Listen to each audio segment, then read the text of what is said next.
Hello everyone, Nathan here with PixelPipes, and welcome to another episode of the Pixel Talk podcast. I am joined this time by Mike from F2F Tech. Say hello. Hello, hello.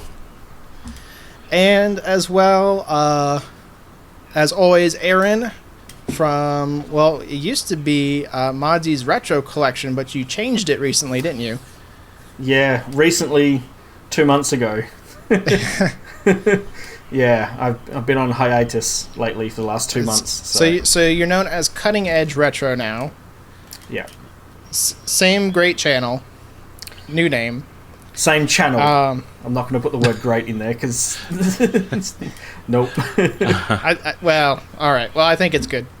And we have an interesting podcast subject today because we're going to talk a bit about the state of modern hardware, because, believe it or not, even though we talk a lot about retro hardware, we use modern hardware and we still play modern games, at least many of us do.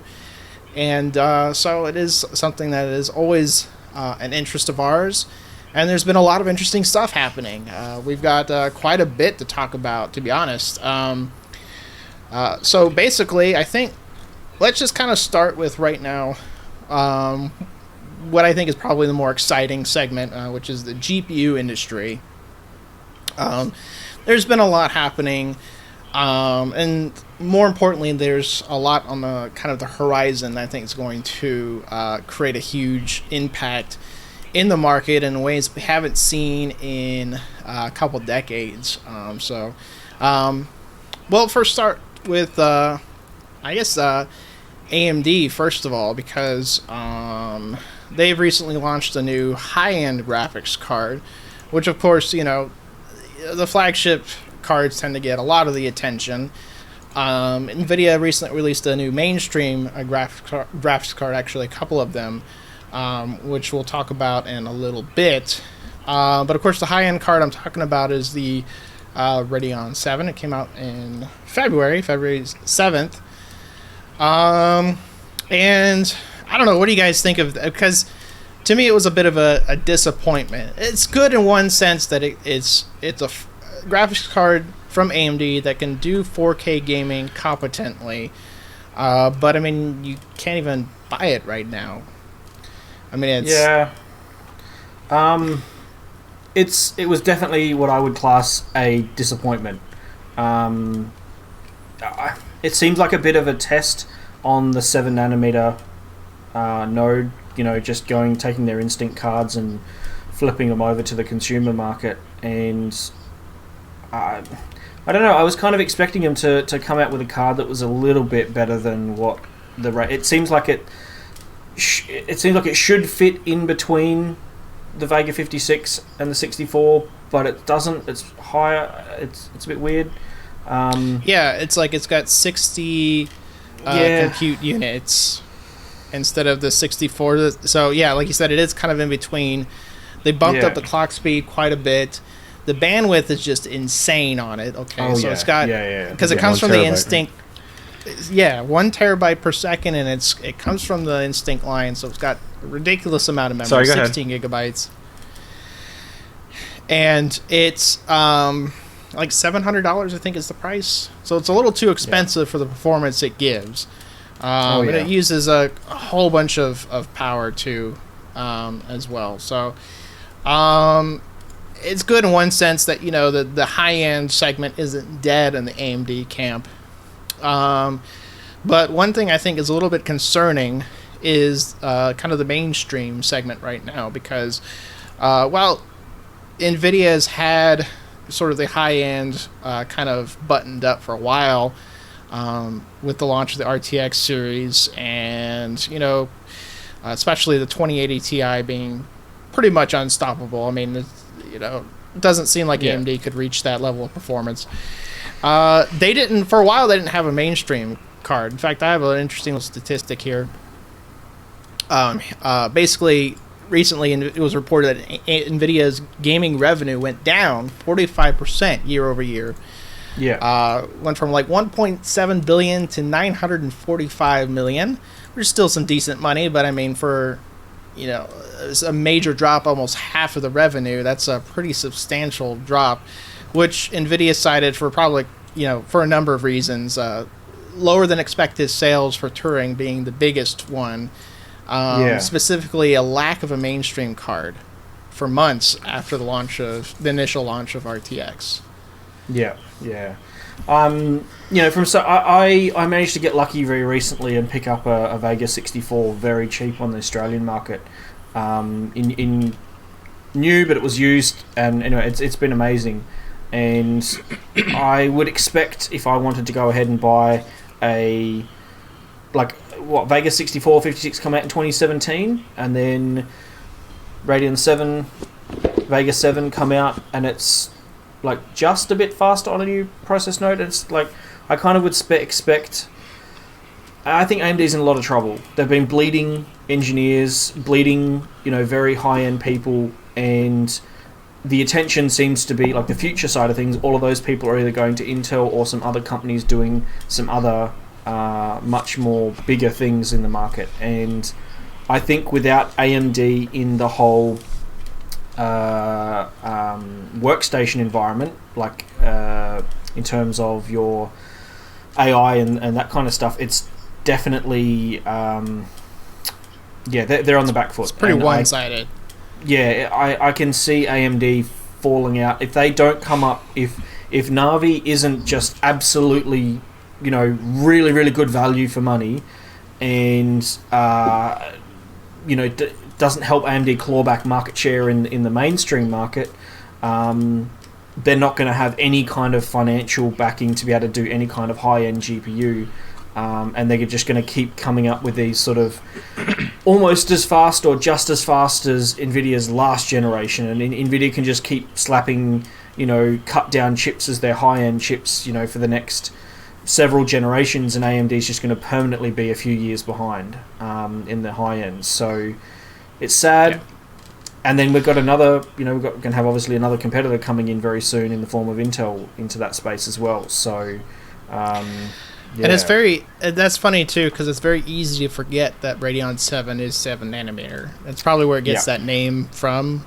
I mean, we can only guess where that name comes from, but that's like the most likely answer. It's 7 nanometer, and yet it consumes more power than NVIDIA's 12 nanometer products. It's really kind of alarming. And there's a lot of inefficiencies in that architecture that I think are really hurting AMD. I don't see, GCN was a very good architecture when it launched, and Mike's done extensive testing in modern games with GCN, and it surprisingly holds up. Like, it's, those initial products are very strong for what they were able to accomplish, and probably more than anybody expected years down the line. But they haven't really pushed the efficiency of that architecture in any meaningful way, except once that I recall with GCN 4, which was the RX 480. There's a pretty decent efficiency gains with that generation, but other than that, they haven't really made any major strides, whereas NVIDIA is consistently pushing their efficiency. I mean, going from Kepler to Maxwell, huge improvement in efficiency. On the same node too, it's which that's mind blowing to be on 28 nanometer what they were able to accomplish. And AMD goes on the same process. They go from their 7970 and their R9 290 and 390 products to the R9 Fury, which was the end of 28 nanometer for them. Yeah. And you kind of look at the performance of the R9 Fury cards now, and they have, this ridiculous number of stream processors, 4,096. Yeah. And they can't even compete with cards with half as many. Yeah. From the NVIDIA side. And then, NVIDIA goes from Maxwell to Pascal. Another big push in efficiency. And I think one of the cards that's kind of been really interesting for a couple of reasons has been their mainstream Turing offering, the 1660 Ti and non-Ti. Because they strip away, the things that are a little bit more, I want to say almost controversial about Turing, but, just kind of make it leaner. NVIDIA's in such a, I don't know how to describe it, but such a really strange situation. They've released this brand new technology, first to market with ray tracing, and they've segregated their consumers by having these, these high-end the high-end RTX cards, and then they're like, oh, but they're stripping the feature out of the low-end ones because they can't really do it. If, for example, NVIDIA had demoed ray tracing on their high-end cards, let's say the 2080 Ti, or even as low as the 2070, and said, like, yep, these cards can do it, but they just fleshed out the entire product stack with the same naming and everything the same, so not this clear, marketing distinction between the two, but then said, it supports it, but we're not ready to actually have it ready. We're going to have it ready and properly do it and have the performance to back it in the next generation. And then let Turing be just a fully fledged gamer's card, right. All about the product stack. Even if the 2080 had enough performance to do ray tracing, if that had not been the focus, and they hadn't put those Turing components in the actual chip design itself, maybe in the Titan that would have made sense. Given the Titan's in a completely different bracket on its own, that would have made sense. Then people would have really had enough, a reason to buy that card for its price. But then it would have meant that the cards that launched wouldn't have been $500 to $600 over their, traditional price for what they should have been in. I'm in the Australian market down here, and we have, a tax just on, because it's here in Australia. So what's $5.99 in the US is like $800 or $8.99 here in Australia, and the 2080 Ti here in Australia is $2,000 at least, give or take. If you're after the really high end ones, like the Asus ROG ones, you're looking at $2,300, and that's like average, because it's a good deal. What are you talking about?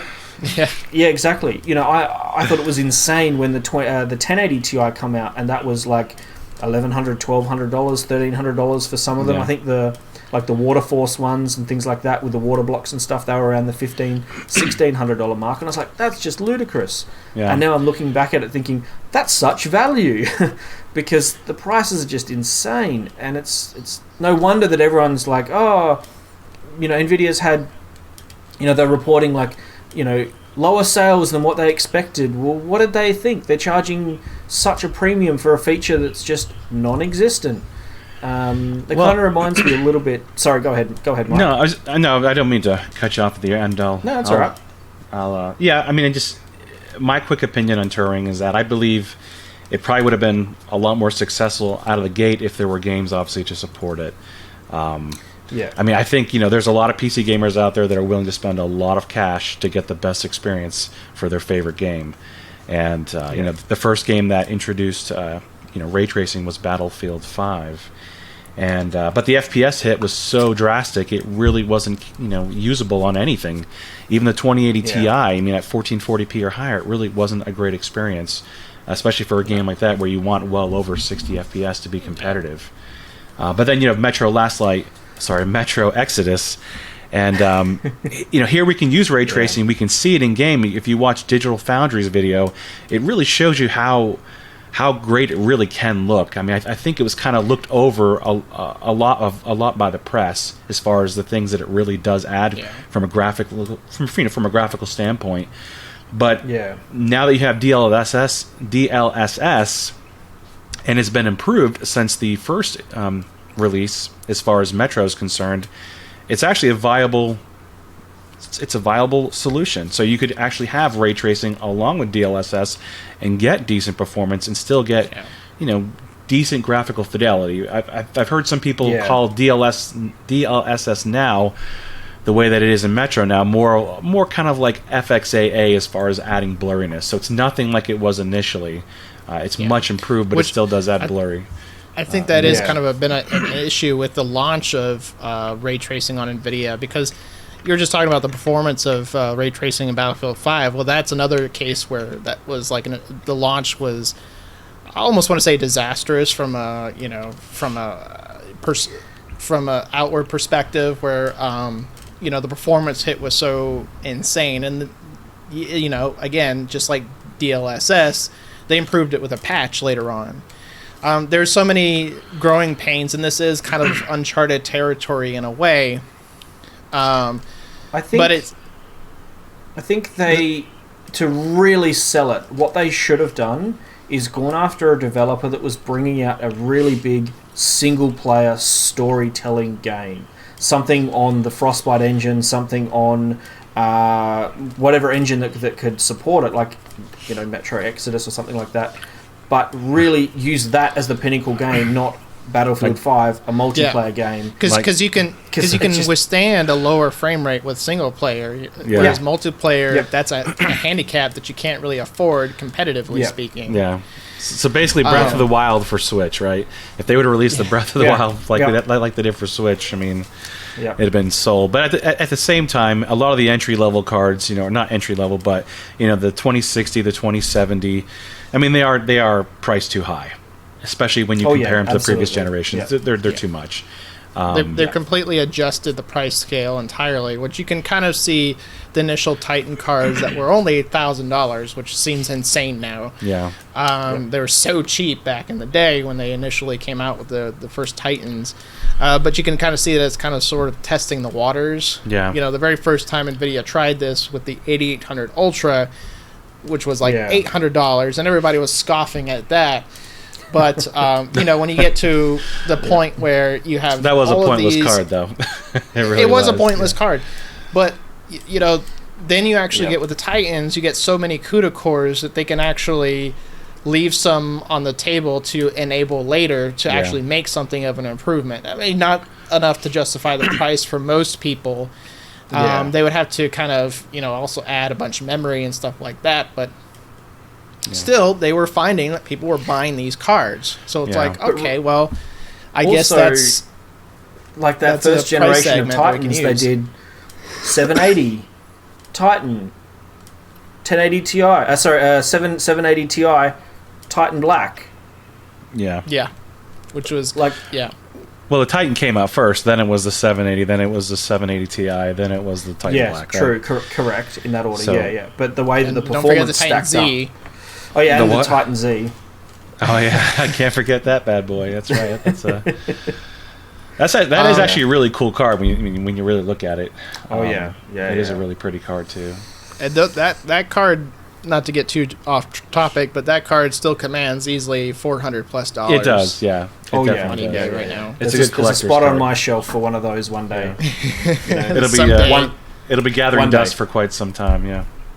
Yeah. But okay, so you look at. You look at, for example, because Aaron was saying that NVIDIA should reserve these features for maybe the very top tier and then left the rest of the cards alone. Say, for example, which one is the very top one is the TU-102. So the TU-104, they could have left off the tensor cores or the ray tracing cores or whatever. Yeah. But, they had already kind of done that with the Titan V, because the Titan V was the only consumer, well, I say consumer in air quotes, but consumer version of Volta, like something that a consumer could theoretically buy. And it was kind of the first foray into that idea of tensor cores, but they left it out of Pascal. Yeah. They didn't release any kind of mid-range or, regular consumer cards based on Volta. So I guess they kind of saw Turing as like the second generation, but then it was the first generation of the RT cores. So I mean, it was still, and the whole idea of the RT cores was that, you have the separate segment of the GPU that renders ray tracing, so it doesn't introduce latency to the rest of the pipeline, which doesn't make any sense because that's exactly what it does. I mean, it's almost like, especially when Battlefield 5 first came out, people were comparing it to PhysX and PhysX cards, that were like offloading a part of the visual computing and then lagging the rest of the rendering down. Yeah. Yeah. Yeah. I kind of think that, and this is just my opinion, I think if you were to drop the tensor cores, I mean, anything ray tracing, from the RTX 2060 and the 2070, they really wouldn't have much value. And I say that because their performance is already pretty much the 1080 and the 1070 Ti. And power consumption isn't that much improved. There's just not really anything there for someone to say, oh yeah, I gotta have those cards because they're the same as the previous generation and now they're more expensive. There's a really good video that I watched of a YouTuber that I've been following for a long time now called Tasty PC and Lauren. Oh yeah, Lauren. Yeah. Lauren. And she did a video breaking it down. I think she's the only one out of like all the other reviews that talked about it. Gamers Next Area. She broke it down in a very good way and put a clear monetary value on what you're paying just for the RTX feature in the cards. And her video on that was like, oh yeah, we're paying, $300-400, like I'm converting it to Australian dollars here. We're paying quite a substantial bit more just for those features, which are completely, unless you really want to play Battlefield and now Metro Exodus, there's not like it's a premium for a card you don't have to go with. Yeah. And very underutilized. Right now, with the amount of games that are on the market, there's just to put out like a really recent, and kind of referencing a really recent piece of news, Crytek just demonstrated their next engine. I think it's CryEngine 4, which is using ray tracing, using just regular compute cores. Which I think should have been the approach from the beginning. I mean, you can't sell it as a hardware feature, I guess, if you do it through software, but I digress. Wasn't also, there's a TechLink thing on Linus's channel recently, how there was the ray tracing being run on a Radeon card. Yeah. So it can be done. Lisa even mentioned it. I think Lisa Sue or somebody mentioned it where, I forget who it was. It was somebody over at AMD had mentioned that, ray tracing is something that can be done now on AMD hardware. To what effect or to what how efficient? Who knows? But there's a lot that's accelerated with the RT cores as far as denoising and stuff like that would be very costly.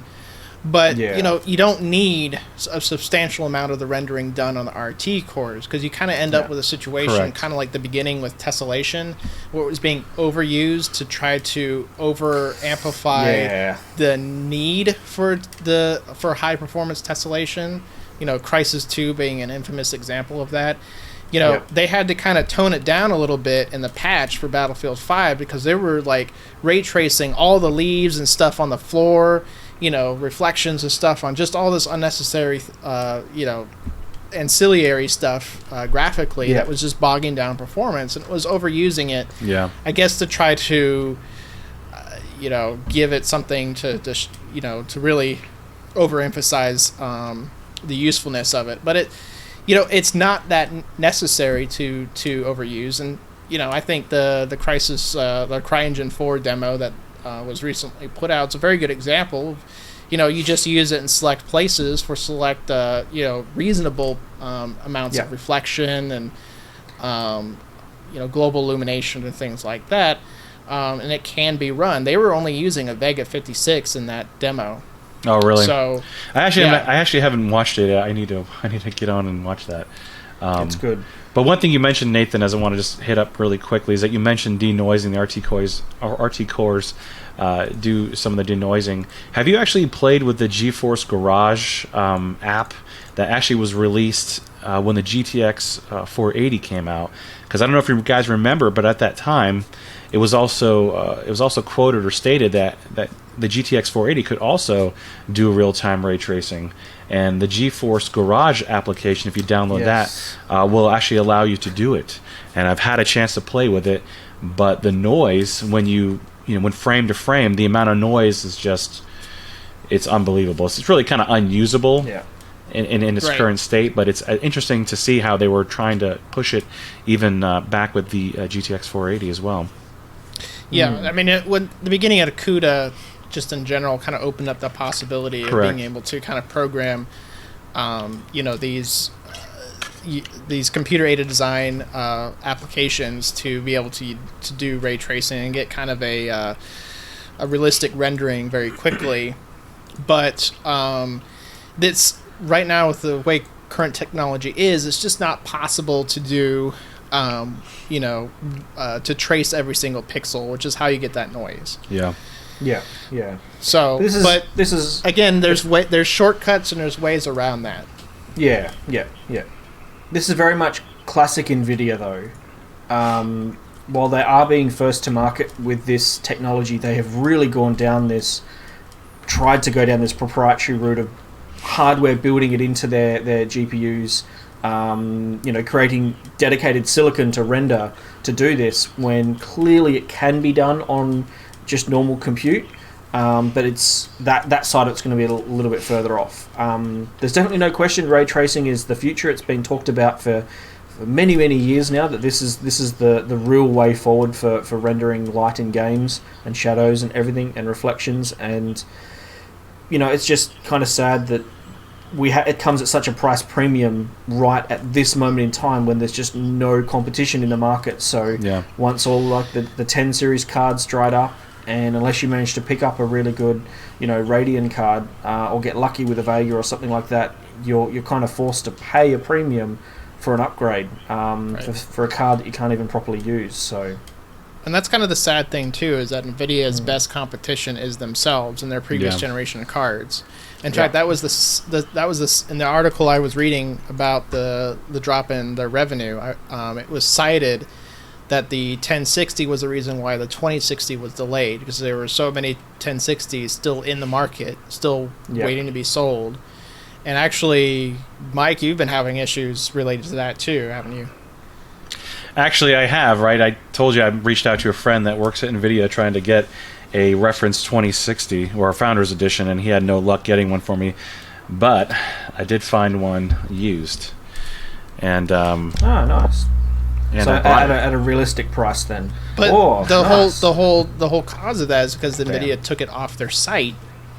Yeah. In order to make way for the 1070 to sell, So the Founders Edition has to, which is crap.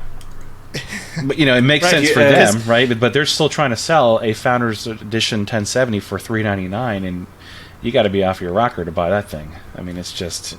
I'm not saying the 1070 is a great card, but I mean, you can't really buy them new now for a decent price, and even on the used market right now, I'm still seeing them for the, low $200 range, $220 to $250, and it's just. I don't know if it makes sense to get one used, because you're not getting a warranty.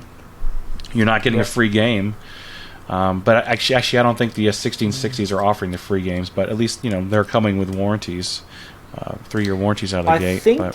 I think if you get some of the board partner ones, they might have their own bundles. Like EVGA might have one or something like that. But I haven't looked into it. I know they sometimes do. I mean, I say that, and I bought an RTX 2060 used, so it doesn't have a warranty, right? It's not transferable.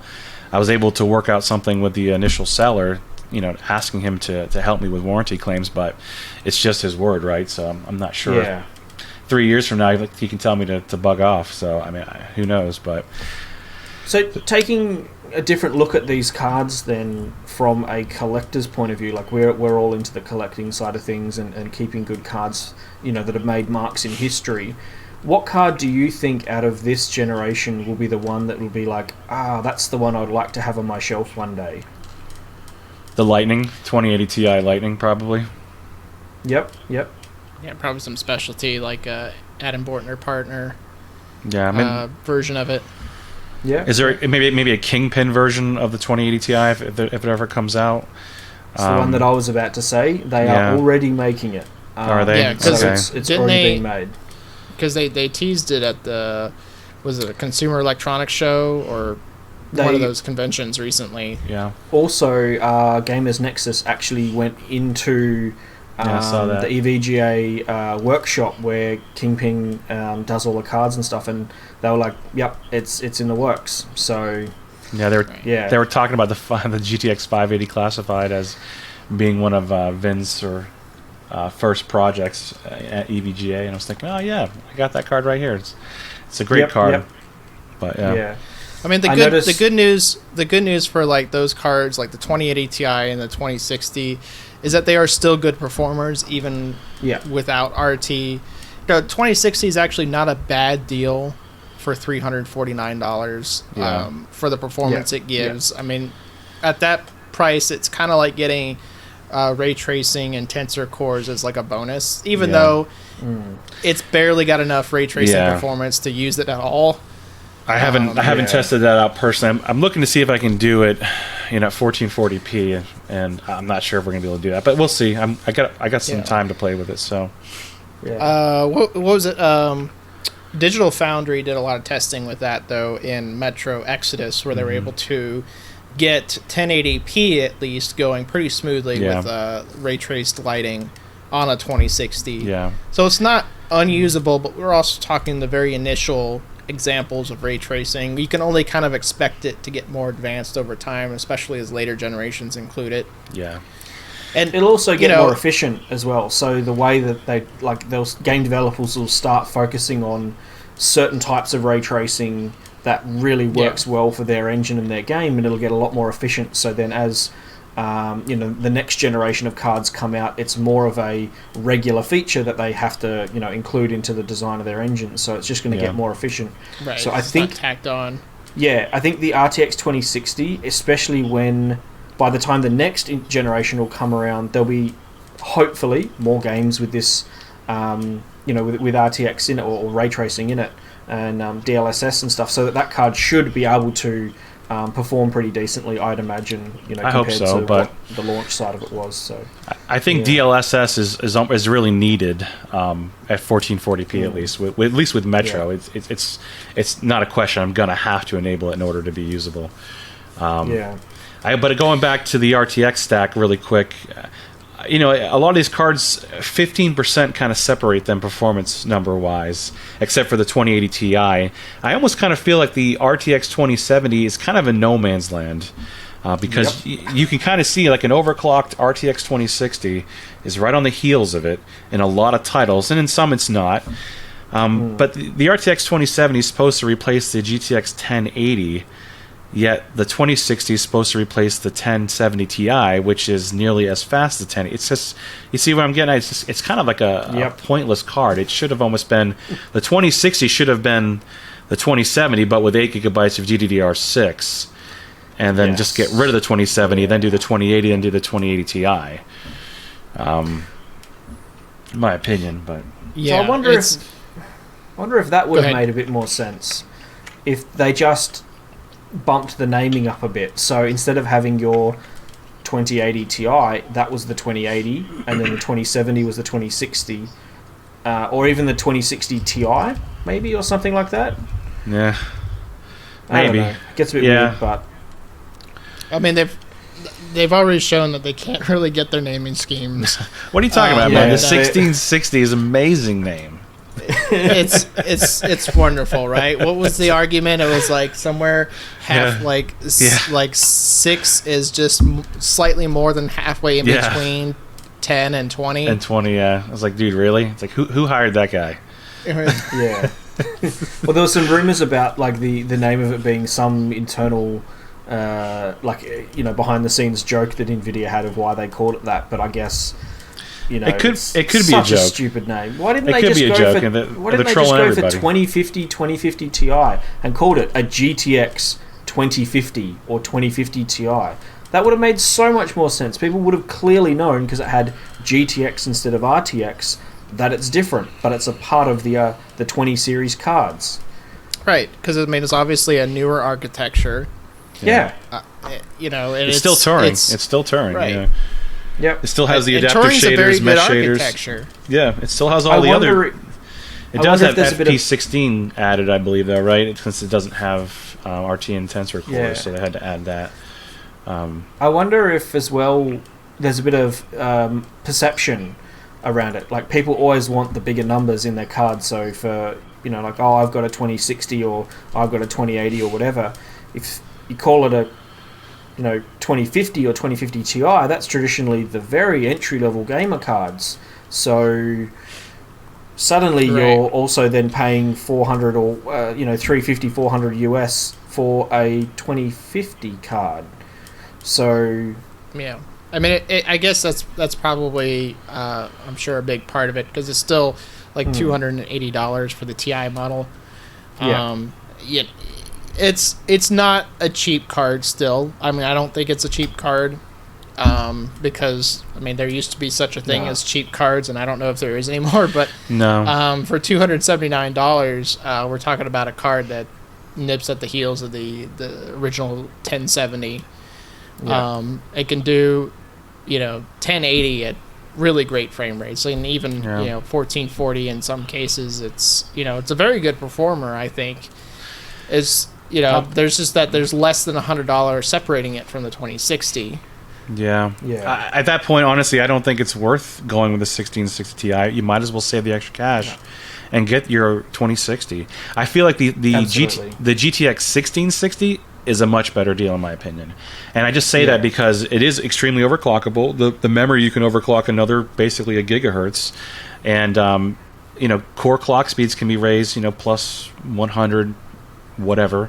And a lot of the reviews that are out there, specifically Steve's Gamers Nexus review, shows the 1660 really catching up with the 1660 Ti, and having GDDR6 versus GDDR5 isn't really that big of a deal for baby Turing. So it's what, $50 cheaper? Yeah, it's $229 or something like that. $220, I think, for the EVGA Fat Boy edition.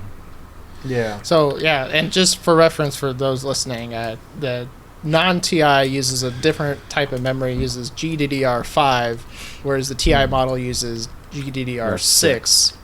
And you're not going to really overclock the GDDR6 much more. It's already at effectively 12 gigahertz. So you got a lot more headroom with the 8 gigahertz GDDR5 memory. Yeah. So, I mean, and it's a very power efficient card. And I think that's part of the reason why AMD is in such a tough place right now, because their cards are not power efficient at all. That's kind of one of the biggest sticking points, is that right now the only thing that they have to compete against the 1660, either 1660, is the RX 590. And they've had to drop the price on it. It was overpriced to begin with, to be fair, but the power consumption of that card is of a higher tier than of the 1660. It doesn't behave like the same tier as the 1660. Yeah, AMD, has they've been traditionally running their cards at much higher voltages, as most are. I mean, most of those, they run them at higher voltages. I am assuming for a binning reason. I'm not really sure, but realistically, with underclocking, those cards can actually be very power efficient, or undervolting, shall I say? But not every user is going to be doing that. Actually, I would say most that are not going to be doing that. Right. I mean, that's something I did. I've had an RX 480 since they launched in 2016, and I only just last month started playing with the voltages on it. Yeah. And I'm technically an enthusiast, I guess. One of the more knowledgeable knowledgeable part of the market. So. Yeah. It's just not something that everybody does. And the thing really hurting the high-end cards for AMD is, the fact that they stick with HBM. Yeah. It's both extremely costly and very power hungry. And the thing that really hurts them compared to NVIDIA is NVIDIA is using more traditional memory. Now, GDDR6 is fairly expensive as well. But NVIDIA only reserves HBM2 for their high margin cards, and that's very smart. Correct. AMD would probably, as much as of a nerd as I am for HBM2 memory, I think that's getting a small piece of the future kind of early. It's Yeah. not necessarily practical yet, at least in terms of cost, and the benefits are kind of limited. Could you imagine if Vega 56 and 64 come out with GDDR6 instead of HBM, and it was cheaper, like hundreds of dollars cheaper? We've had that conversation with a very similar performance. Yeah. Well, that's just it. Would it be similar performance? We've had that conversation on the Discord server, and seeing the gains or the gains from overclocking the HBM, can be substantial with some of the Vega cards. Yeah. I think it goes to show you that it is pretty bandwidth limited. I mean, it really does. Right, but the thing that NVIDIA does to kind of mitigate that is they have a 384-bit memory interface. Yeah. And a very high, they clock that memory extremely high. So they basically matched or exceeded now, in some cases, I would say matched, or pretty close to match the bandwidth of HBM2. And, it's hard to say that Radeon 7, with its 1 terabyte of bandwidth, is really benefiting that much from it.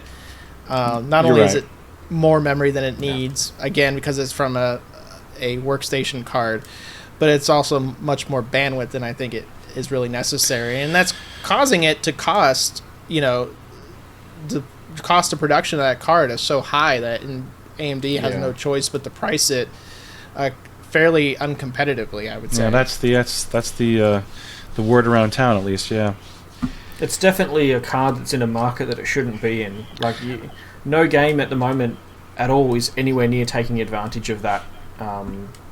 It's barely taking advantage properly of the 8 gig on Vega 64 and 56. So yeah, I did see some marketing that they were trying to justify the fact that it has 16 gigabytes of VRAM by showing a couple of games. I think Final Fantasy 15 may be one of the small exceptions, but right. I mean, for most games, generally they're games that just cache the textures. Correct, if it happens and who to have knows? memory available. Yeah. Who knows what it actually would require for performance to be consistent? Because caching, it's hard for us to measure that, right? So, anyways, I mean, I think Radeon 7 is more of a filler card. It's more of a, hey, we got something new. It's fast and it competes against the 2080.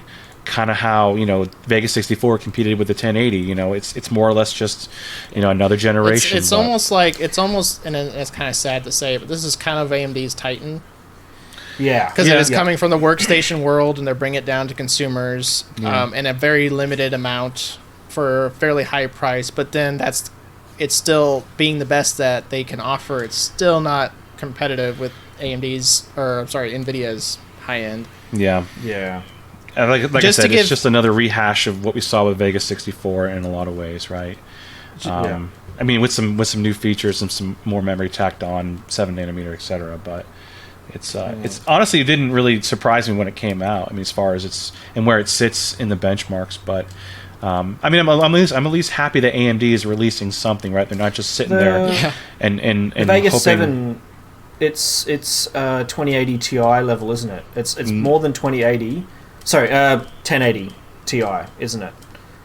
It's right around 1080 Ti, 2080 territory. Yeah, it's different game. It would have been interesting to see if they had released a version of it with half the memory. So you would still have like 512 gigabytes per second of memory bandwidth, which is still a lot. That's still, it's still close to, say, a 2080 Ti, not quite a 2080 Ti, but would have been a lot more cost effective. Probably would not have lost that much performance. I don't think they had I don't think they had enough silicon to do it. Maybe not. Like the fact that they're barely getting enough for the Vega 7 as it is, or Radeon 7, sorry. I think finding even more cut down ones. This is probably already the not cut down, but like the scrapings of the barrel for this card compared to, because they've already obviously got to keep maintaining their volumes for the workstation environment. They would have set quantities that they have to do and targets they have to meet for that, and this is probably just the excess that they're not excess, but like the extra that they can use to get away with for these cards. So just to kind of paint the picture of the state of AMD right now, the discrete graphics market, I have a couple notes here. The market share has been dropping. In the fourth quarter 2018, it was only 18.8%. It had dropped from the previous quarter at 25.7%. Wow. And the previous year had been at 33.7%. So it's almost in half now, year over year. They've been dropping in market share consistently, and NVIDIA, conversely, of course, has been growing their market share despite this recent kind of stumbling in sales for the RTX series. So it kind of paints a dire picture, and as Aaron noted a little earlier, they've been bleeding talent. Namely, Raja Koduri is kind of the most famous one. He left AMD and is like, I'm going to go on vacation. Well, that vacation was very short. And he went over to Intel shortly afterwards. And Chris Hook was another big loss for them as well. Yeah. Somebody who's been there for a very long time. Well, I think Raja Koduri actually kind of poached Jim Keller as well from, I think he was at Tesla, right? Or where was he? Right. Yeah, I forget where. I think that's where he was from. Yeah. But or I guess no, he didn't poach him directly from AMD, right? He left AMD to go work for Jim Tesla. Jim Keller had already left. Yeah. AMD after essentially laying the foundation for Zen, architecting the very first version, and kind of setting the groundwork for future iterations of it. He kind of set all the pieces up for AMD to use, and we'll get into the CPU part of it. But suffice it to say, AMD's been doing very well in the AMD in the CPU segment. Correct. But going back to your statement about GPU, obviously share dropping for AMD as a whole, that could be directly related to the fact that the mining situation, right? It was such a huge thing for AMD with Vega cards and with all their Polaris cards, and when that bubble bursts, sales obviously dropped as well. So and their cards, their hardware is being offloaded in a crazy number. Even still now, I mean, it was even more like a couple months ago when the bubble first bursts. But right now you can get R9 Fury class cards for a little over $100. Yeah. Vega 56 is like $300 used. Vega 64 actually new, right? You can get them new for that. They had an MSI model that you could, but it was like sold out immediately, and then none of the other add-in partners were willing to drop their prices. But used, you can do a lot more consistently at that price. And Vega 64 is like at $400 or so, a little over $400 new. Yeah. So, unless you get lucky like I did. Yeah, exactly. Right. If you find somebody who's got a horde of them, who's willing to just let them go for nothing. Just take it. Just take it. Yeah. Right. Well, I mean, Nathan, you mentioned some interest in one because he's got a couple of them. But for reference, for those of you who don't know, I paid $200 Australian for a Sapphire Nitro Plus Vega 64. So that's just a bit over $140 US for basically brand new in box. So if he offers me the same price, I'm going to have to probably say yes to that. But I digress.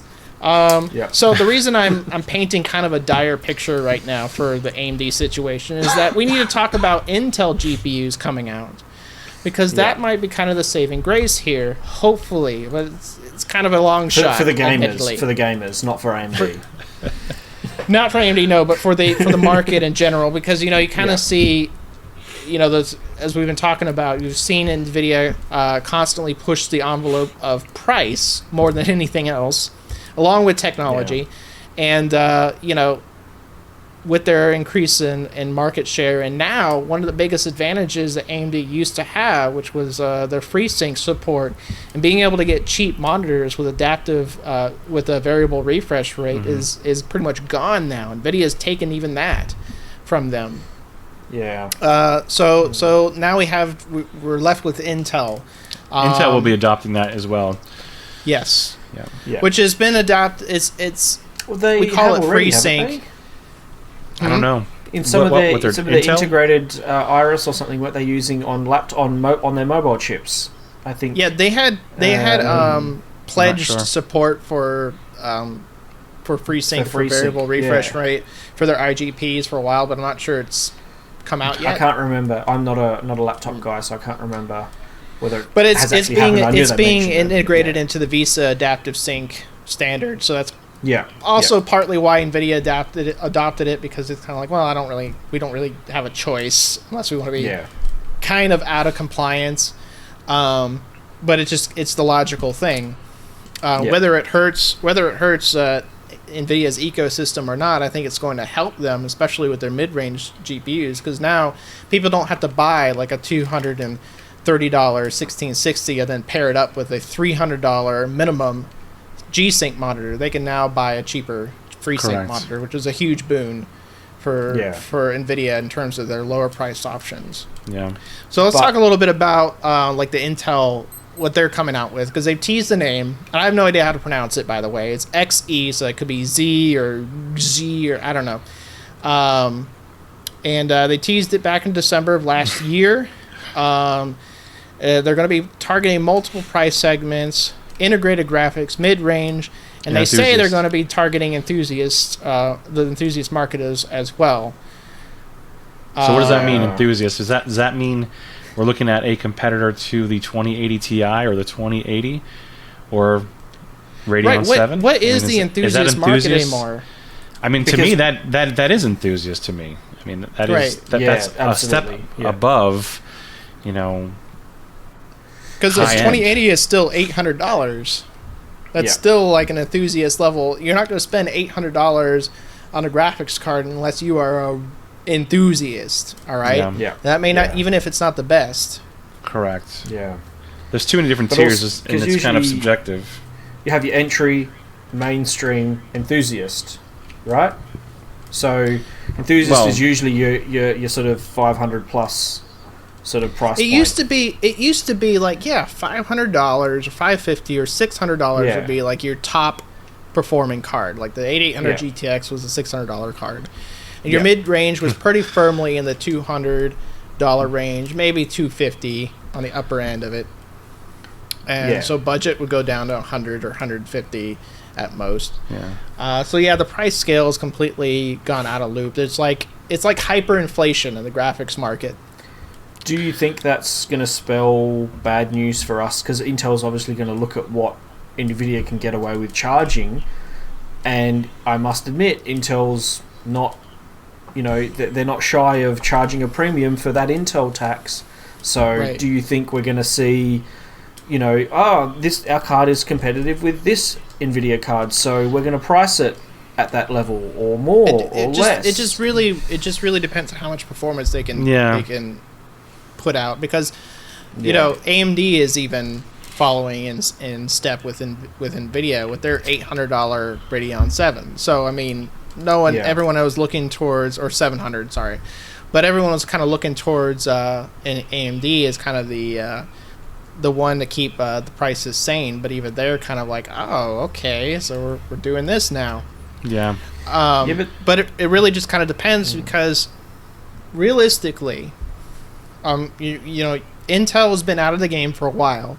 Their IGP solutions have been getting steadily much, much better. You can actually game on them. And actually, some of the newest ones are actually some semi-competitive with AMD's APUs. And they're teasing a new driver interface, which is supposed to be like right up there with the Radeon software and with NVIDIA's really software. It's amazing.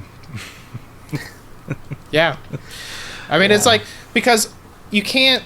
Here's the thing. I mean, they have that experience with their IGP, and so they're not necessarily starting from zero, but it's nothing compared to the discrete graphics card market. No, and even if they were to take a 20 EU, iGPU and scale it up to 320, I don't think it would scale very well. I mean, these are clearly, I think, I'm not sure if these are from the ground up, with Kadori's guidance, or if they were already in development before Raja was even there. I don't know how long it takes to design. There's a lot we don't know. Yeah, we don't know, and it's exciting nonetheless. Though, I mean, you think about it, we're gonna have a third player. One thing, yeah, exactly, but we also have to remember history. I mean, there's been a lot of attempts from other companies to enter the graphics card market in years past. I mean, we had the rise and fall rather quickly of XGI, which was I think they came up out of China or something like that. I forget. Yeah. But they didn't get anywhere. They tried this dual GPU card that didn't even compete with the 9800 Pro. The Valeri? Valeri. Yeah. Valeri V8 Duo. And Matrox, their last attempt to be in the high-end market, and they didn't come out of nowhere. They had been in the market for a while. They were definitely more workstation to begin with before they went to consumer. So multi-monitor mayhem. Yeah, that was their big thing. Yeah. But they had actually a really competitive graphics card in 1999 with the G400 Max. Yeah.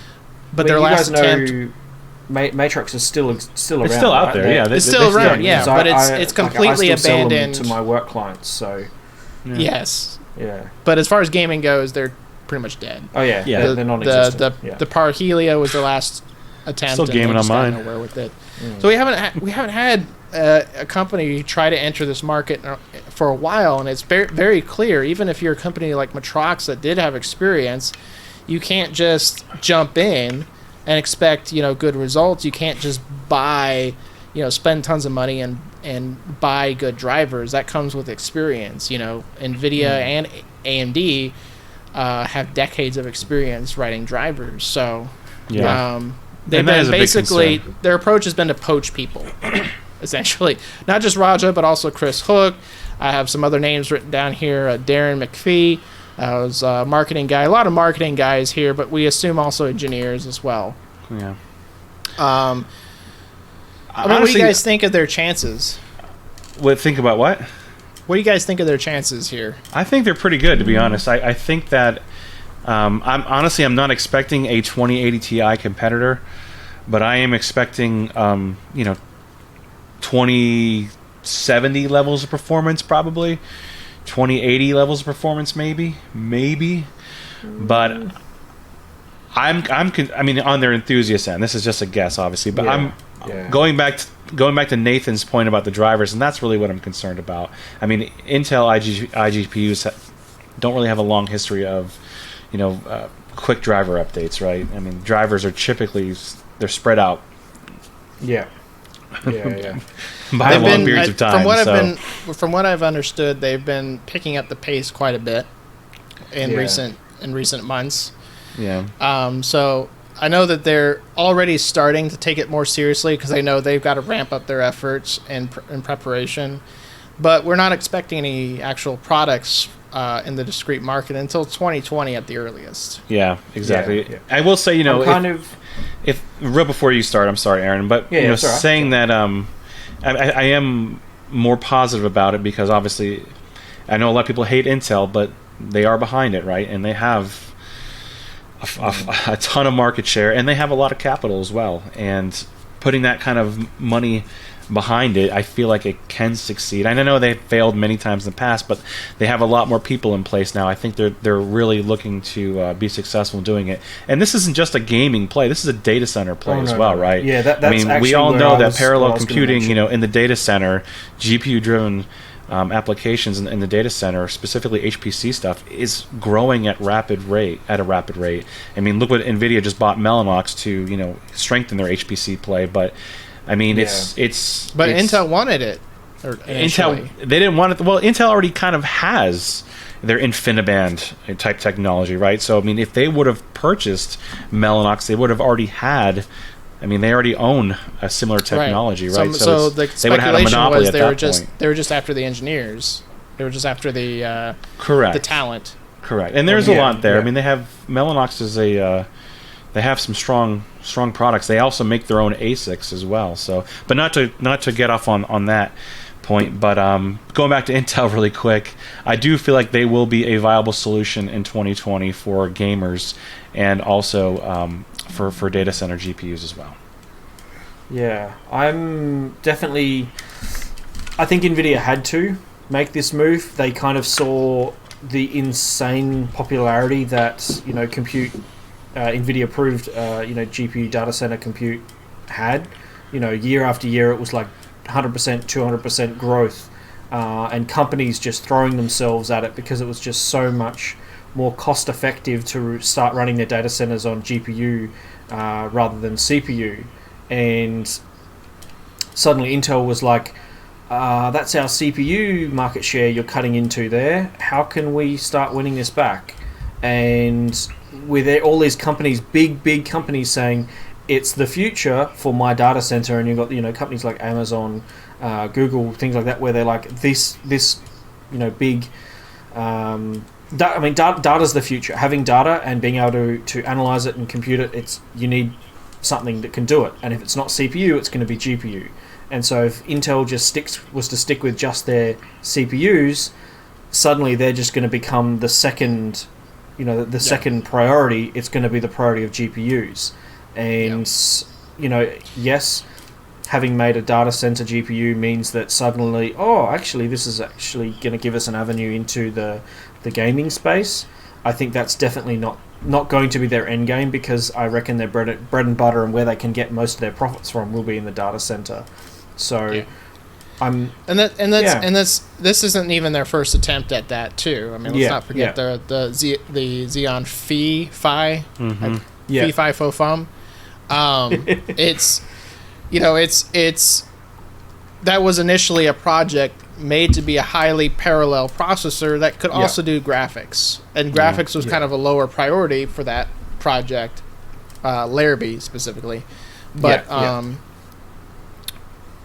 that kind of failed as a graphics product, but still succeeded relatively as a data center product. It's just that they haven't been making strides as aggressively as NVIDIA, in terms of performance.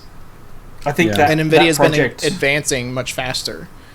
I think Paul Larrabee suffered from a bit of internal drama as well, which is why it ended up getting the axe and probably not getting the support that it probably deserved. Because there was definitely a lot of people saying that it had a lot of potential, but it was more the internal struggles, competing against their integrated side of things that just ultimately meant that it never really properly got off the ground. I believe, I don't think these key features like Roger would have been heading over to Intel to work on this if it really wasn't going to be a good thing. So I'm expecting big things from Intel, definitely. I don't know if 2020 they're going to suddenly come out of the gates with something that's as powerful as like a 2080. I would expect that they would have their data center high-end stuff, or their first iteration of the data center high-end stuff ready, and then they would start at the mainstream side of things. I don't think they're going to go straight out of the gate and be like, here's a 2080 competitor. I would expect them to be more getting, probably more the 2060, 2070. That would be my ballpark. Probably not the higher end. I think and I agree with that. I think that's my standpoint as well. As I think if Intel just kind of released a good $400 to $500 graphics card, that maybe undercut NVIDIA price wise a little bit, but then delivered more performance, I think they would have a really killer product. Even if it's not, doesn't have the onus of being the top performer period of all time. That's not as important anymore as it used to be.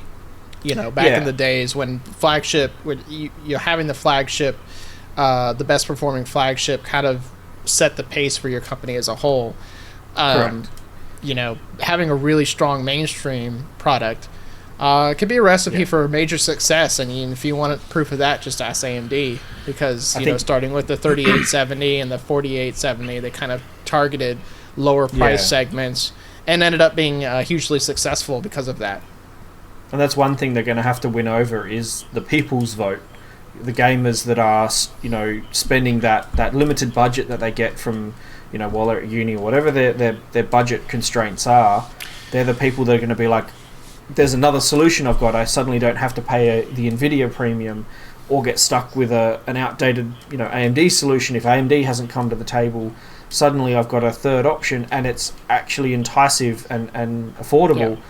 If Intel was to just release that $1,500 flagship card, and then another 2 years went by until they suddenly had something that was low end, I don't think that it's going to be good. Like, oh yeah, cool, Intel's competitive, but no one's buying it except for the very niche enthusiasts that can afford it. So they need to win over the gamers, I think. And you also make a mention of if they release a $400 to $500 card in the year 2020, how would that perform in 20? I mean, so we have to look at it from today. For 2019, a $500 card is a 2070, right? Yeah. So a $500 card in 2020 will be entry level. That'll be your HTPC solution.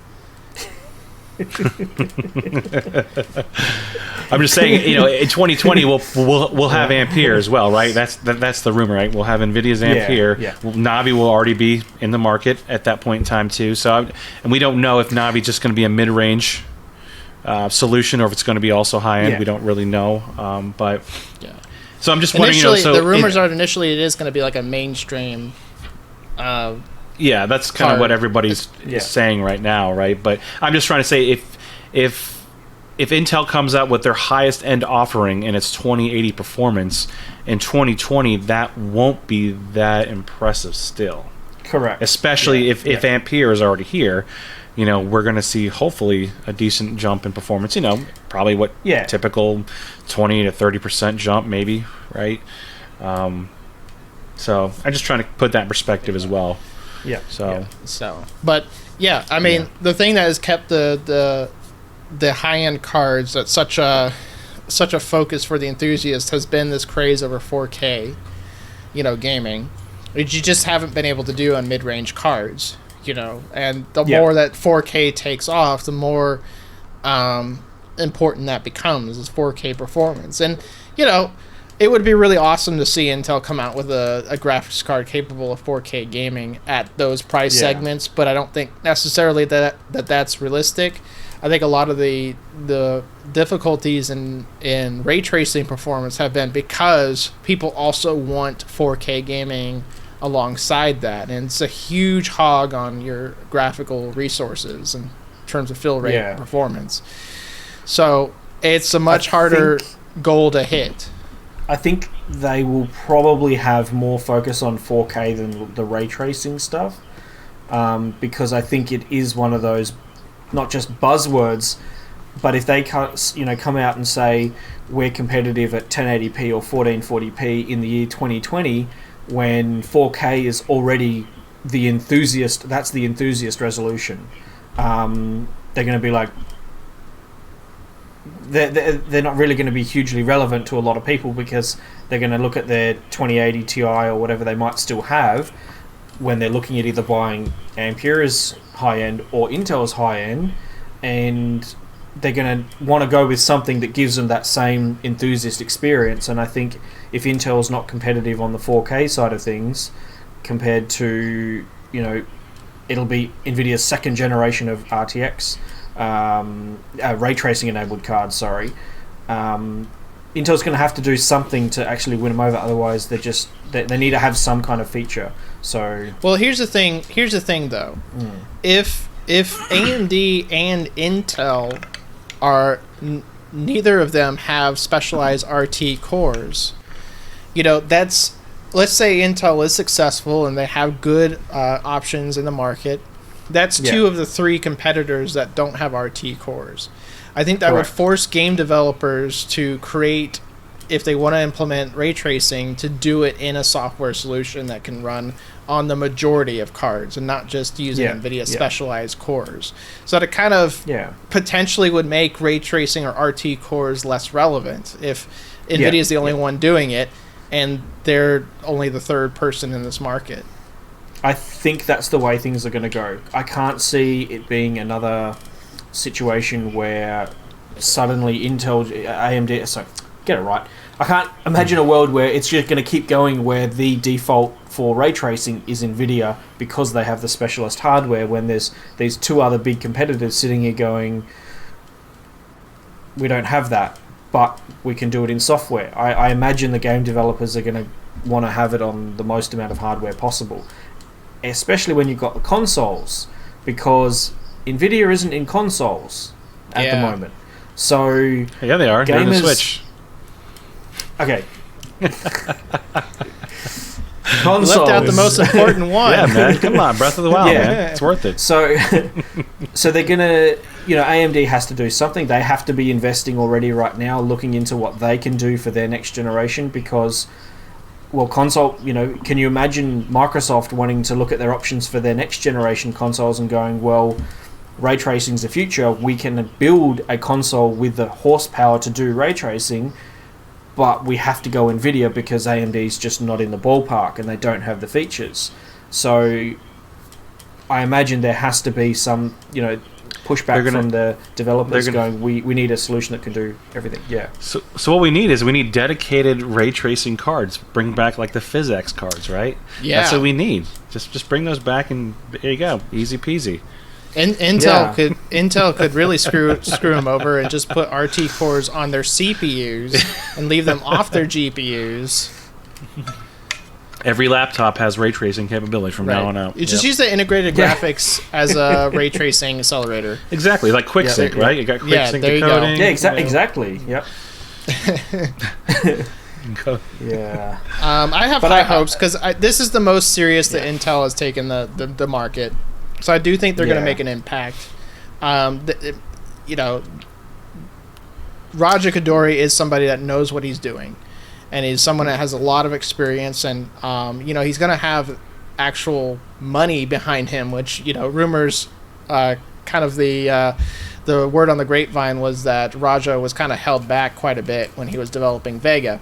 Yeah. So, we'll be seeing him kind of unleashed, I guess, in a way. So, and he's very graphics focused. So there's no way, unlike Larrabee, which kind of had graphics on kind of a second or third tier priority, this is Intel taking it seriously. So I think we're going to see some interesting things. Yeah. Could you imagine this? Intel's been such dominant in the CPU space for so long now.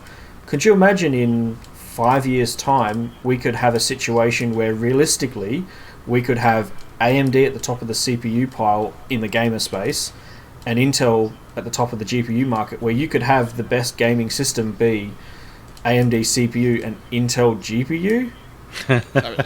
It's wild times ahead. Mind blown. Honestly, this is one of the reasons why I wanted to have this discussion, though, is because this is so insane to think about. Here we are, well into the 21st century, and we haven't had anybody attempting to enter this market since 2004 is when the last serious effort was made. So this is a really big deal, and probably the best chance any company has ever had to actually do it. Yeah.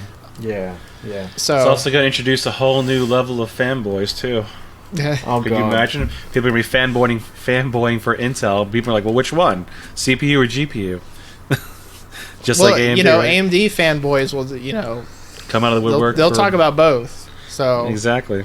So. Yeah. And then all we need is NVIDIA to finally get on the CPU bandwagon and... Well, they are doing that, but it's just with ARM. Yeah.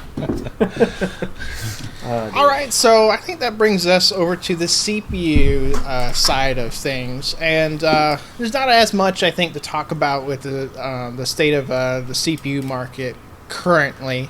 Although it's fair to say that AMD is doing very well right now. Now, if you are into balls out frames per second, you probably are still using Intel. But AMD has got some very good options for people that want well-rounded systems. And their, gaming performance isn't that far off, especially if you're mostly GPU limited, which you should be if you are, not a competitive, esports player. Yeah. Now, just to kind of iterate, this is the total opposite of AMD's GPU performance. Since they've launched Ryzen, they have consistently increased their revenue and market share across server, desktop, and notebook categories. They're now up to 15.8% market share in desktops and 12.1% in notebooks, which is fantastic. They haven't been in the double digits for a while. So this is amazing, as far as the CPU market is concerned. I think it's fair to say that Intel is caught a little off guard by this whole thing. We finally got, and you can see this is a response to Ryzen, they finally got 8-core processors on their mainstream platforms. Which, thinking back on it, it's only been a couple years since Ryzen's come out, but it seems so ridiculous now that Intel was stuck on 4 cores for everything except their HEDT platforms. Until finally we got the 9th gen Coffee Lake CPUs, the i9 9900K, the 9700K, and so on, to actually give us 8 cores. Yeah. 8700K, gave us 6 cores. Yeah. Which is still a very good performer. In many ways, the 2 extra cores aren't going to benefit a lot of people unless you are into productivity stuff. It's always been kind of a mixed bag for AMD and the Ryzen as far as like gamers are concerned. Yeah. It's changing. Yeah, it's changing now. Obviously, as we see. One thing to keep in mind as well is that Ryzen is and Threadripper. You've got Threadripper in the high end desktop space, and you've got Ryzen in your mainstream and enthusiast. But the knowledge of how good they are now and how competitive they are now is definitely limited to certain markets, because definitely in the corporate and workstation and that space, they're nowhere. I the last 6 months, I've had not a single person be like, hey, I'm interested in that workstation because it's got Ryzen in it or something. It's almost 100% Intel still. Even then, home users being like, I'm interested in a laptop, they've been told to get an i7 because an i5 is too slow and can't do everything. And the moment you say AMD or Ryzen, they're like, what? I don't know. I want an i7. That's what I've been told to get. I need to get an i7. And so it's a bit sad, but that's the market space that AMD definitely needs to break into, because I think Intel, because they've stuck with the i7 naming scheme for so long, is kind of counting on that. Yeah, it's kind of getting that kind of mainstream consciousness of that's what everyone knows. And Ryzen is still very early. It's only been a couple of years since Ryzen launched. Yeah. In the mobile space, it's a little different for Ryzen, right? Because you have Ryzen for enterprise, it's Ryzen Pro, and they don't have a Ryzen 7 for mobile computers. So Ryzen 5 is your only option. It's a 4-core, 8-threaded CPU.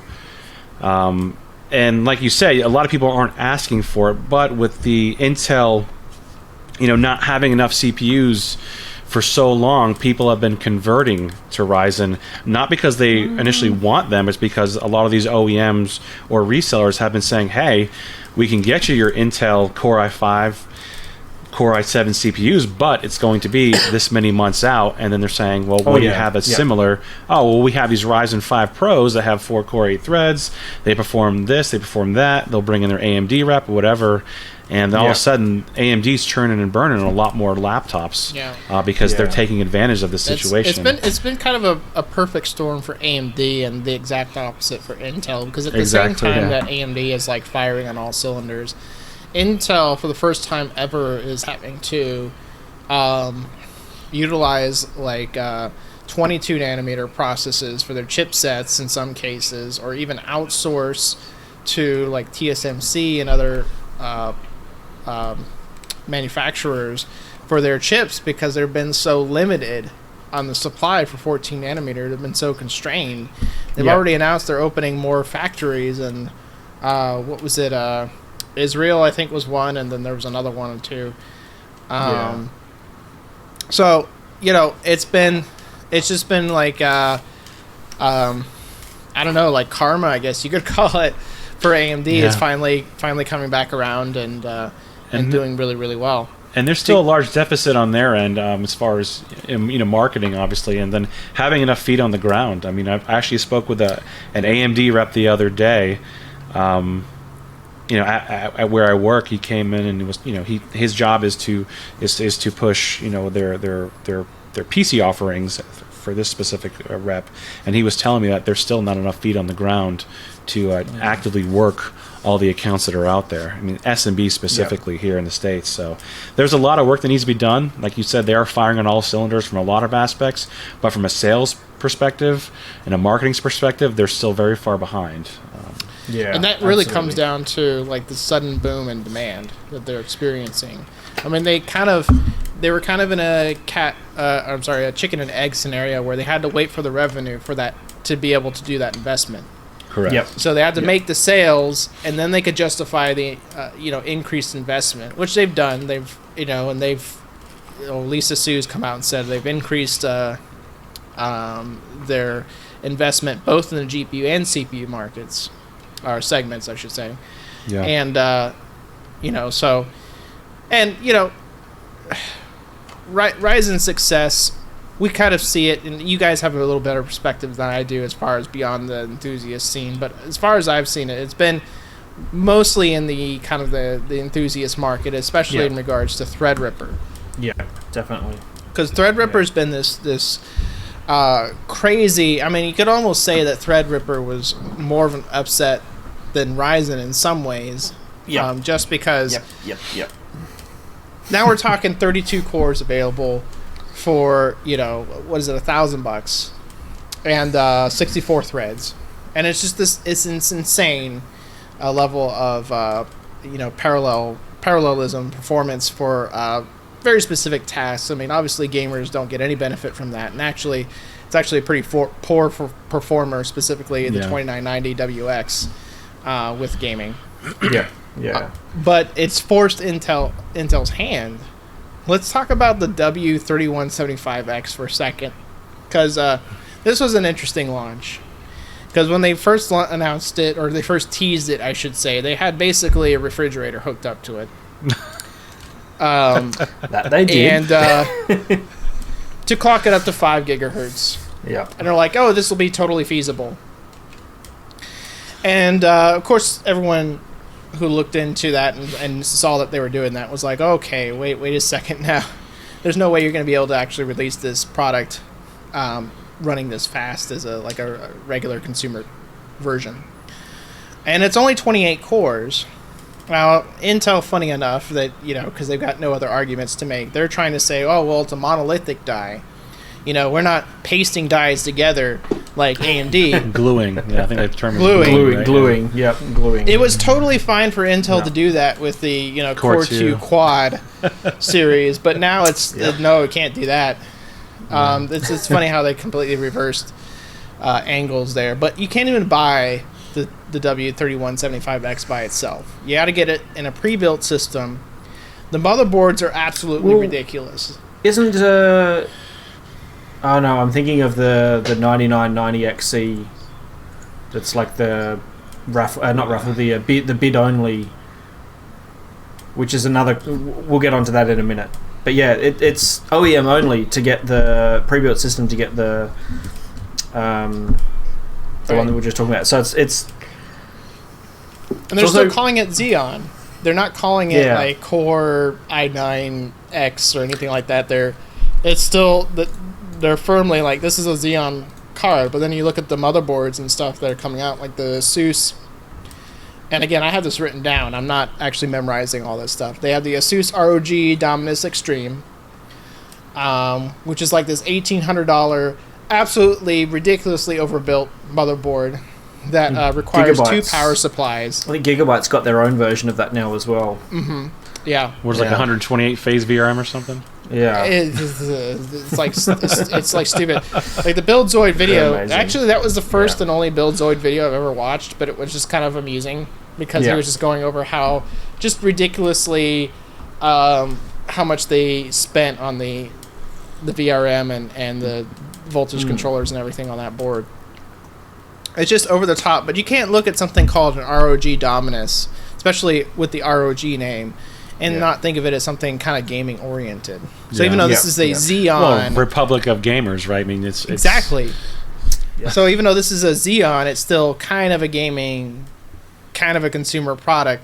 But they're taking a huge cut because it's a 28 core CPU clocked as high as they can clock it without causing, volcano in your house. For approximately $3,000 for the CPU. It wasn't. I don't. It's never was intended. I don't think for residential use or for for. No, for you probably need some special permit to use this thing. And I'm like, a permit. The thing is, though, Threadripper is everywhere. Anybody can buy Threadripper. The motherboards are a fraction of the cost and a fraction of the power requirement.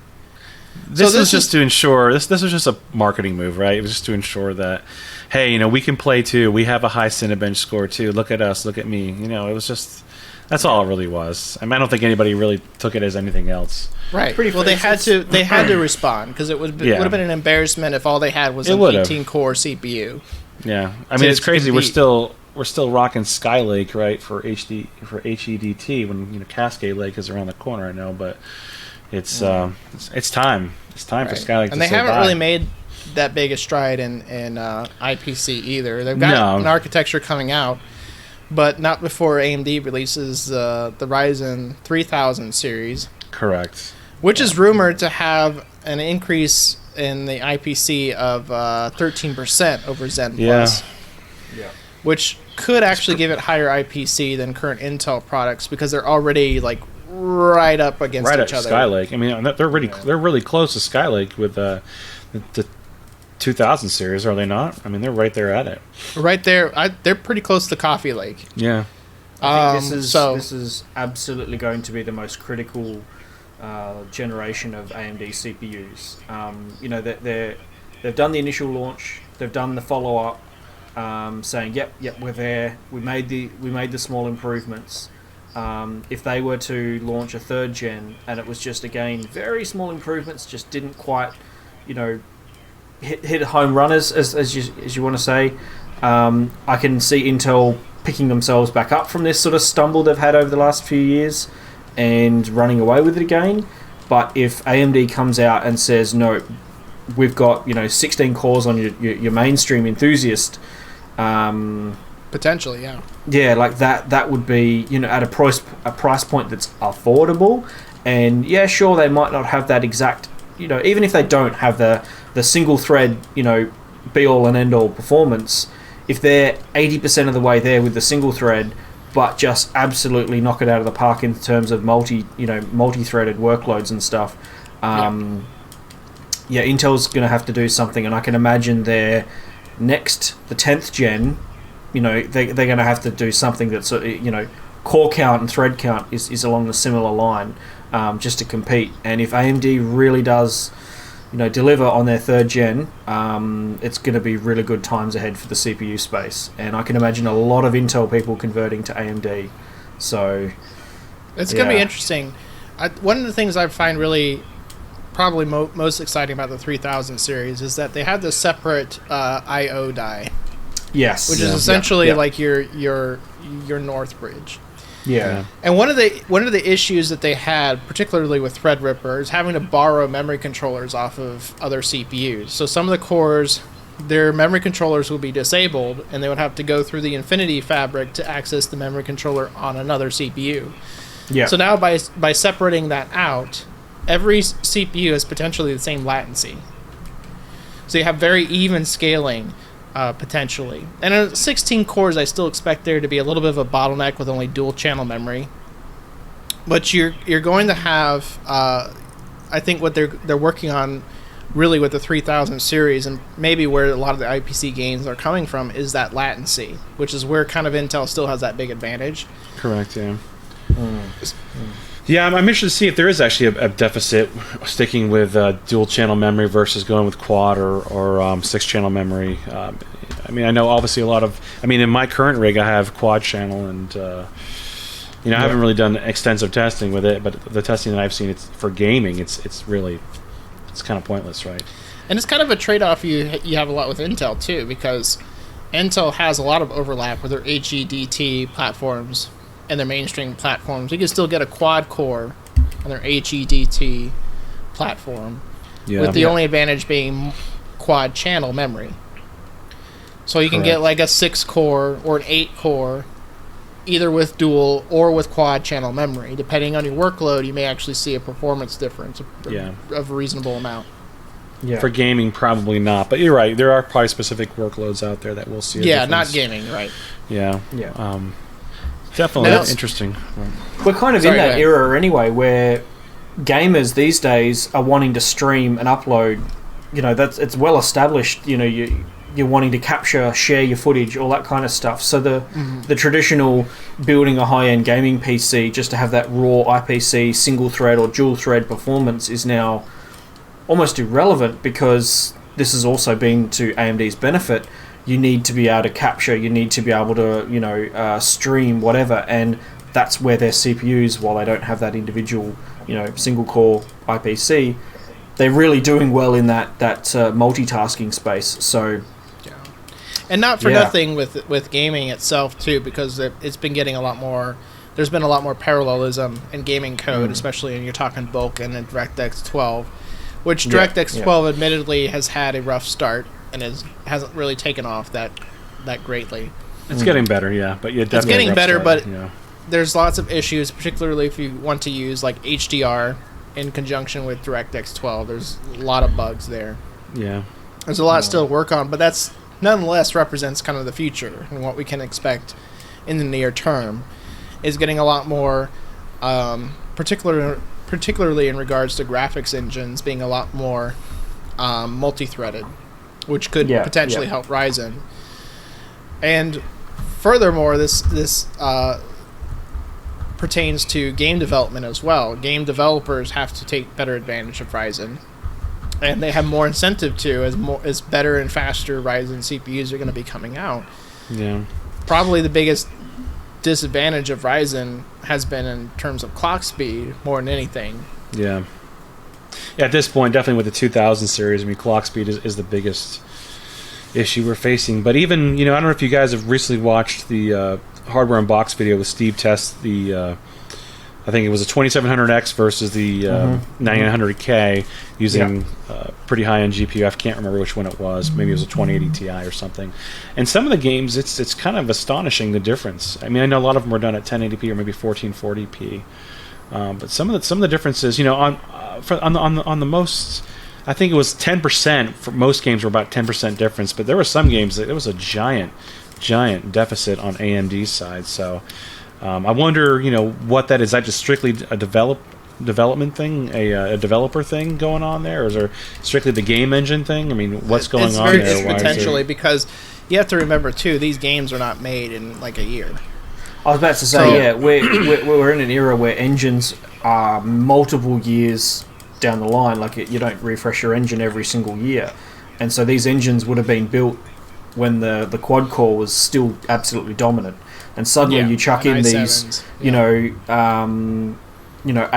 6 and 8 core CPUs with 12 and 16 threads. While they have existed on the high-end desktop space, we haven't traditionally seen that huge big performance gain. Back around like the 4960X days, it was still getting beat by the quad core, 4770 and 4790 in gaming, because the engines of that time just couldn't take advantage of those the 2 extra cores and 4 extra threads. So now suddenly we've had this huge big leap forwards, spike up in terms of core count, and the engines are having to play catch up, and the games are having that tacked on support, and it's not perfect. And so with Ryzen being new philosophy in terms of their design, it'll happen over time, but they're playing catch up. So I think too, when you look at something like Ashes of the Singularity, which was one of those games early on. Such a good game. Such a good game. Ashes of the Benchmark. Game of the year. Ashes of the Benchmark. When Ryzen first came out, there was a huge deficit in performance for Ryzen. Yeah. And they were able to release a patch which greatly reduced that deficit. And I wouldn't say it made Ryzen the winner necessarily, especially the first gen Ryzen, but it just kind of goes to show that really it's not even that much developmental effort. If you can just release a patch within like a few months that greatly increases performance of Ryzen, you can do a great deal to help people that are using those platforms. Yeah. And again, to reiterate, I mean, their market share is increasing all the time for AMD, and it really is kind of necessary that developers start taking that more seriously. Yeah, I know AMD has been providing a lot of these developers with, with these kits, that basically they have AM4 up to, was it TR4? All these different, Threadripper and all the Ryzen CPUs to basically develop on, right? They're trying to make sure that all these developers are utilizing Ryzen as much as they possibly can. And hopefully, that we see that, in the future. Hopefully we see the fruits of that. So, yeah. And things are not, I mean, it's not to say that Intel can't catch up. I mean, Intel's got new products on the way, and they've been actually very transparent about it. With their talks about Sunny Cove coming out, which is going to be the next actual new architecture to succeed Coffee Lake, and it's going to be their first. I wouldn't say their first, but maybe their first desktop part on 10 nanometer. 10 nanometer, yeah. And some of the notes I have here for that, they're going to introduce some new instructions. They're going to improve IPC, increase the L1 cache size, implement a wider execution core, and increase the L1 store bandwidth. So things like that. It's kind of funny to say, but that's a little bit more effort than we've seen in a long time from Intel, which will be good to see. I mean, if Intel ends up ahead again, well, that's fine, because AMD is still in a good position to continue to increase their performance as well. Yeah. Which for me kind of leads to the question of, all right, if AMD is doing so well on their CPU front now, but they continue to lag behind it on their GPU front, at what point does dumping money into the Radeon Technology Group become kind of fiscally irresponsible? And they're kind of dragging this dead weight, and they can't, catch up to NVIDIA, because that seems like a pretty far-fetched order to, catch up to somebody who has like billions of dollars, like $2 billion every quarter, just from their gaming market, aside from the last quarter, which was a huge drop-off. But and $2 billion in a year from their data center market. Have all this revenue that AMD cannot match. Yeah. So, it's very far-fetched to think that AMD has a real chance in the long run. It's if we look at it from a gaming perspective, only like discrete graphics cards, you're right. I mean, how long can they continue to do it? But when you look at some of the ways that they're building these new APUs per se, right? I mean, we were talking about the Ryzen 2200G, 2400G, all the Ryzen Pros, and all the laptops. I mean, having discrete graphics, or having internal graphics is something that is a necessity, right? I mean, where else could they go to get graphics I mean, are they going to turn to Intel? Would they turn to who would they turn to? Would they turn to Power VR down the line? I mean, not they would ever do that, but I mean, I think even if they weren't able to compete for discrete... Don't get me too excited here, because I do love some Power VR, but now that Apple's dumped them, maybe they could pick them up. Yeah, right. Or dump them as a main supplier. And at least, you also have to look at not just notebooks but consoles as well. Exactly, right, and that is an APU, right? So it's. I think their graphics division isn't going to go anywhere, but I think they might change their strategy on how they move forward with it if they cannot be competitive at the high end against NVIDIA. I mean, let's be honest. What are the most successful graphics, or what are the most highest volume graphics, discrete graphics that move, right? It's in a certain price point, within $150 to maybe $250, right? Yeah. And they mentioned that when they were trying to sell Polaris, when they were pitching the RX 480, saying most gamers buy GPUs in this price target, and that's kind of what RX 480 really was slated to do, was take over that market, and it kind of did. It was a very, very good success when it came out. And RX 580 even more so, because it kind of beat the 1060 even. Correct.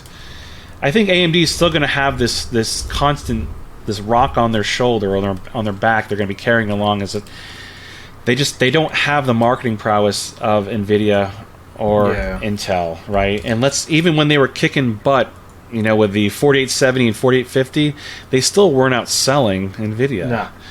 Well, I think it was Adored TV did this really good AMD over the years analysis video and showed that AMD had well and truly the best GPUs for a certain generations compared to Nvidia's bigger, much larger, more power hungry chips, but Nvidia was still outselling AMD twofold. And it's kind of like those what were Nvidia doing so well that regardless of whether they had more power hungry, hotter, bigger GPUs, why were they outselling AMD's more power efficient,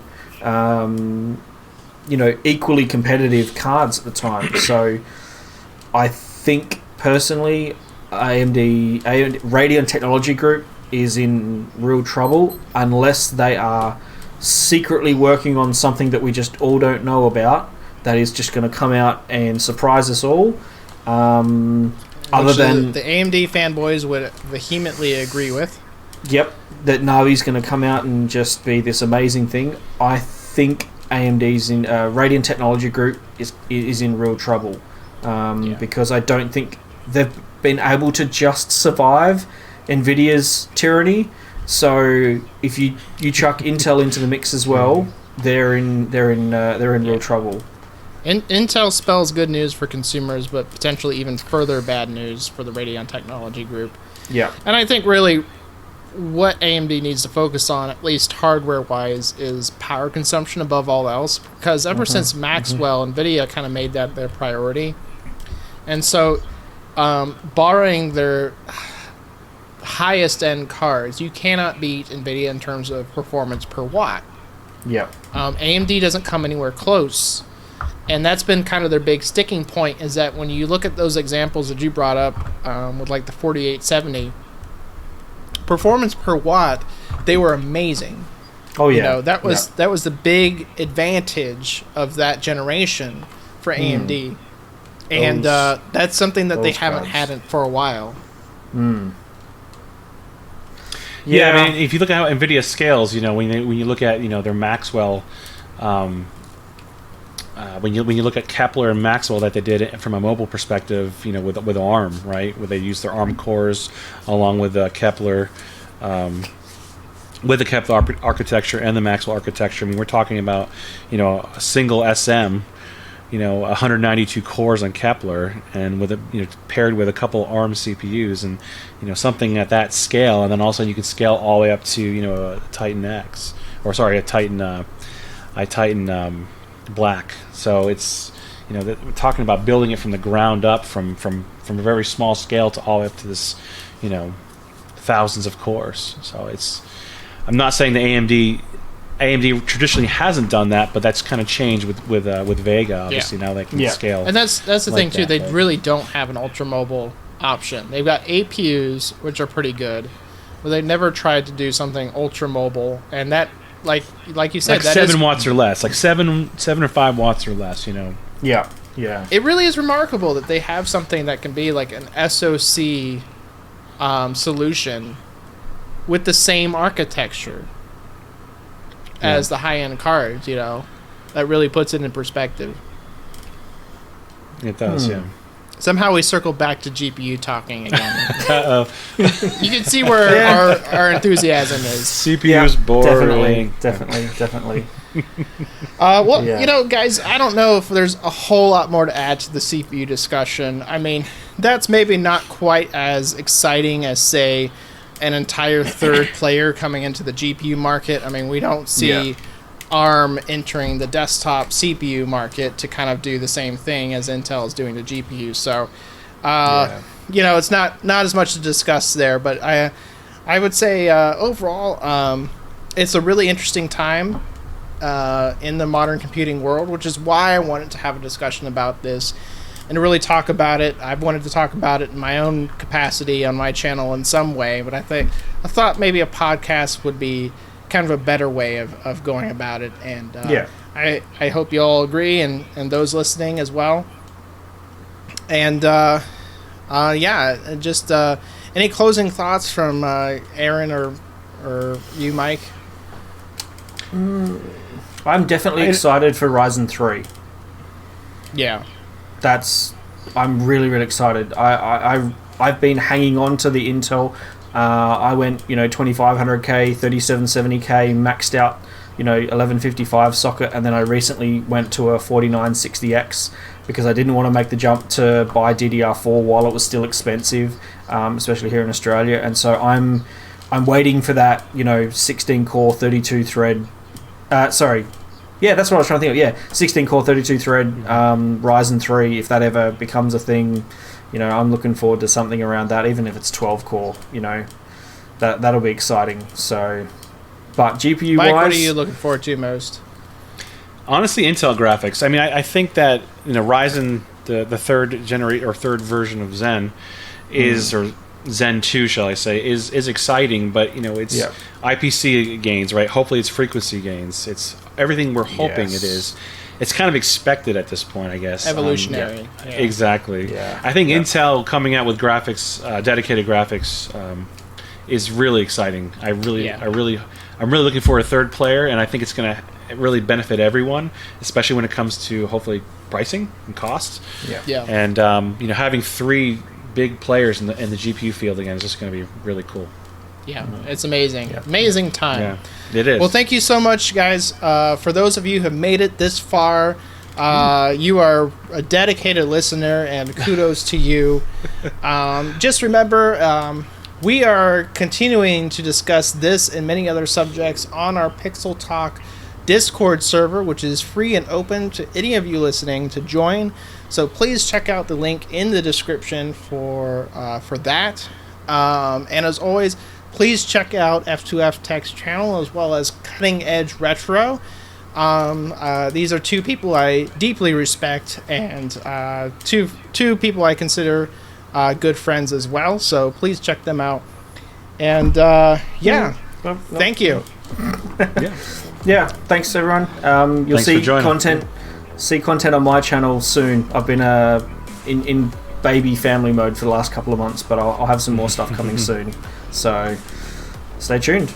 All right, thank you so much. See you guys later.